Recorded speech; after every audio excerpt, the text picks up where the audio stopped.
कि जल, जंगल और जमीन यह सिर्फ नारा नहीं, एक जीवन दर्शन है। जल जीवन का आधार माना जाता है, जंगल जीविका और दवा का स्रोत माना जाता है और जमीन अस्तित्व का जड़ माना जाता है।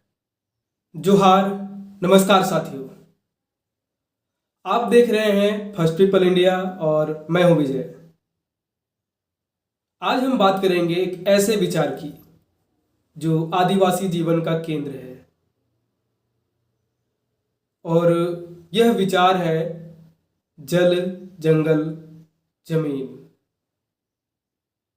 तीन शब्द, इनमें पूरी एक सभ्यता छिपी हुई है, एक दर्शन, एक जीवन शैली और प्रकृति के साथ सामंजस्य का विज्ञान। जल, जंगल, जमीन आदिवासी समाज का एक कोर हिस्सा है। चलिए शुरू करते हैं। सबसे पहले एक बात आप लोगों को समझना जरूरी है कि जल, जंगल और जमीन यह सिर्फ नारा नहीं, एक जीवन दर्शन है। कैसे? चलिए इस पर बात करते हैं। कई लोग इसे एक राजनीतिक नारा मानते हैं। आप कई बार सुन चुके होंगे विभिन्न जगहों पर जल, जंगल, जमीन कहकर। लेकिन जल, जंगल, जमीन सिर्फ संघर्ष का प्रतीक नहीं है, यह आदिवासी जीवन का मूल दर्शन है।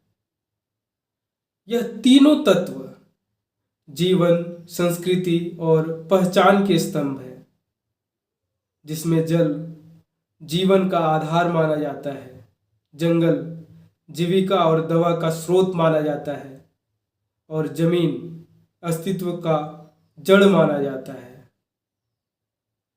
यानी कि इन तीनों के बिना आदिवासी जीवन की कल्पना नहीं की जा सकती है।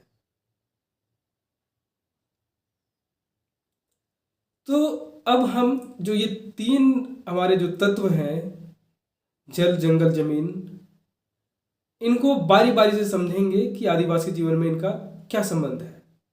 चलिए सबसे पहले शुरू करते हैं जल से, जो कि जीवन और संबंध का प्रतीक है। आदिवासी समाज में जल केवल पीने या खेती का साधन नहीं है, यह एक जीवित शक्ति है। नदी हो, झरना हो, तालाब हो, हर जल स्रोत का नाम और आत्मा होती है। उसे पूजा जाता है, उससे संवाद किया जाता है। कुड़ुख, मुंडारी, संथाली और गोंडी लोकगीतों में नदियों को माँ, बहन या देवी के रूप में याद किया गया है। हालांकि ऐसी कई संस्कृतियां हैं जो नदियों को माँ, बहन या देवी के रूप में याद करती है।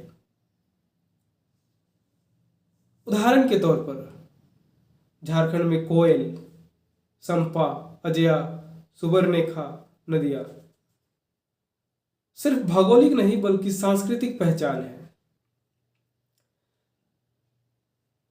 कई त्योहार है जो इन्हीं नदियों के किनारे सबसे अधिक मनाए जाते हैं, जिसमें सोहराय, कर्मा और सरहुल पर्व आपके सामने है। ये सभी पर्व प्रकृति से संवाद करने के तरीके हैं। आदिवासी समाज मानता है कि अगर नदी सूख गई तो जीवन की आत्मा भी खत्म हो जाएगी। अब दूसरा तत्व है, दूसरा पार्ट है जंगल, जिसे दवा देवी और दादी समझा जाता है।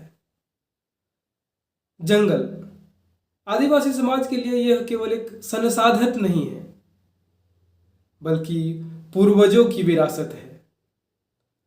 जंगल को वह देवी भी कहते हैं और दादी भी।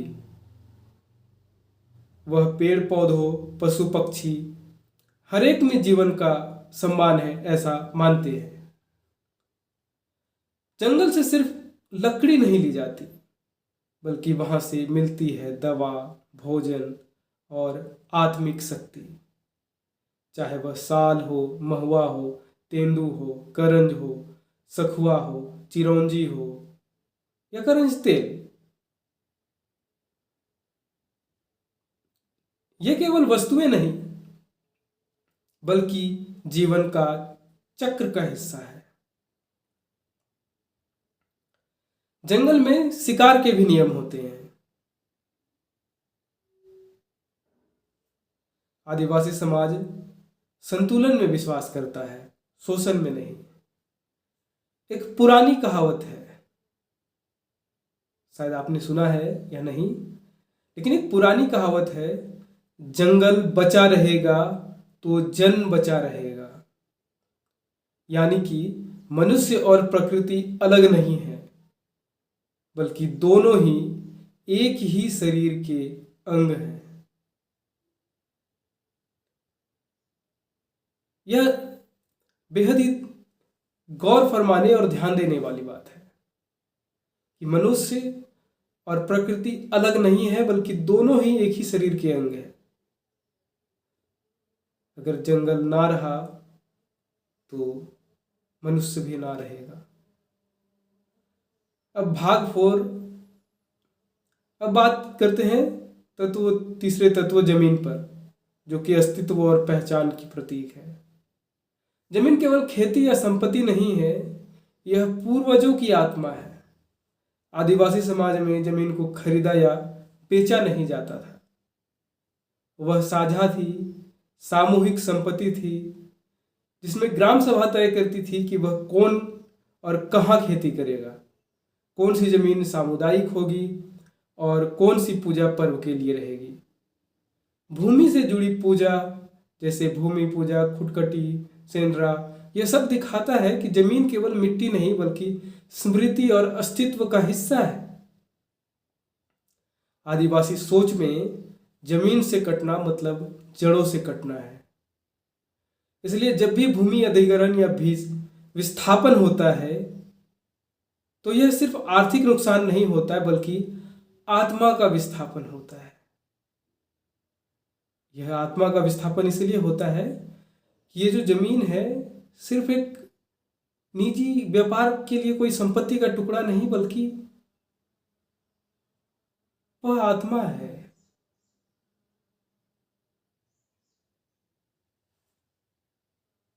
अब आगे समझते हैं हम लोग कि औपनिवेशिक काल पर जो जल जंगल जमीन पर हमला हुआ उसका क्या हुआ।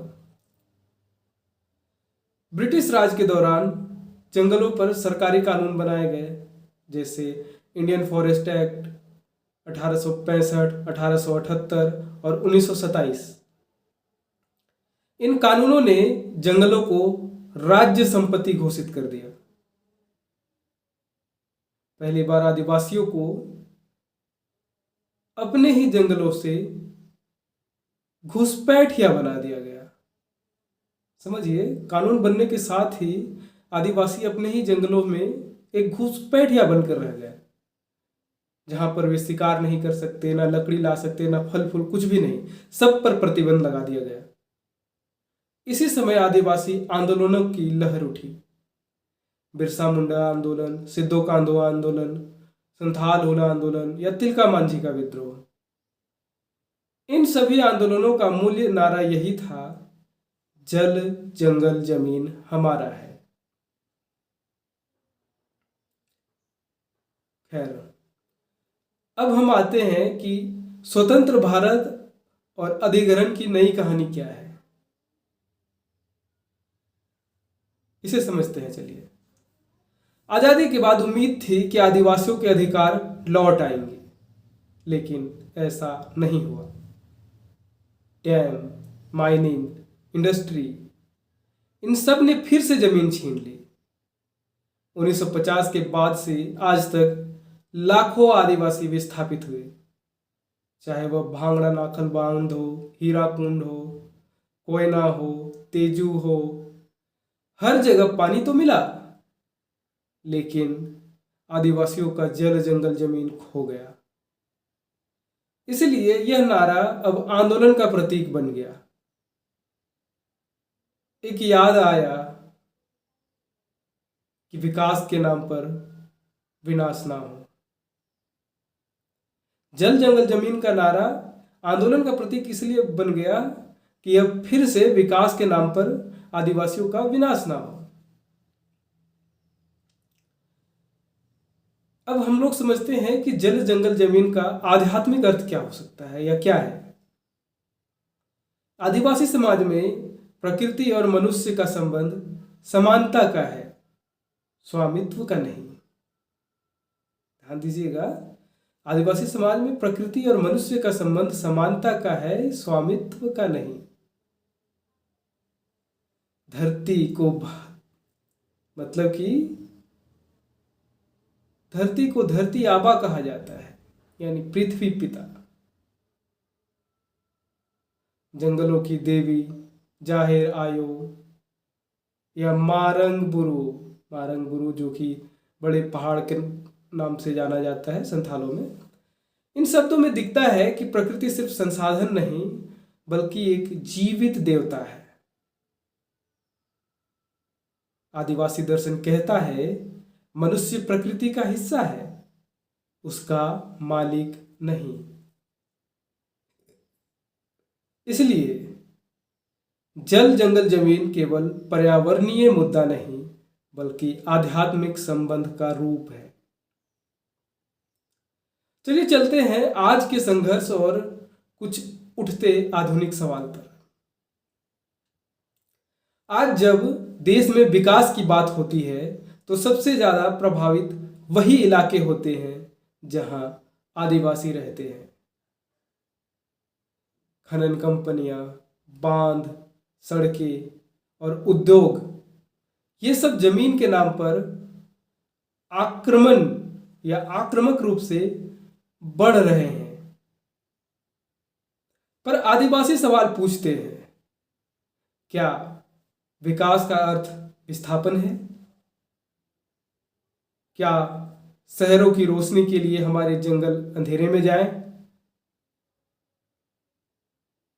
यह संघर्ष केवल जमीन का नहीं बल्कि अस्तित्व का संघर्ष है। आज भी झारखंड, छत्तीसगढ़, ओडिशा, महाराष्ट्र या पूर्वोत्तर में कई ग्राम सभाएं अपनी जमीन बचाने के लिए लड़ रही हैं। वे कहते हैं हम किसी के खिलाफ नहीं, बस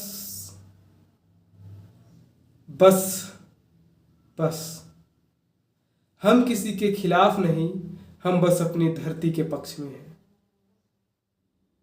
और हम उसी के लिए लड़ रहे हैं। अब यह संघर्ष हर जगह पाइएगा। चलिए, अब ये जो जल जंगल जमीन है, इसका अंतर्राष्ट्रीय संबंध क्या है या संदर्भ क्या है, इस पर भी हम बात करते हैं।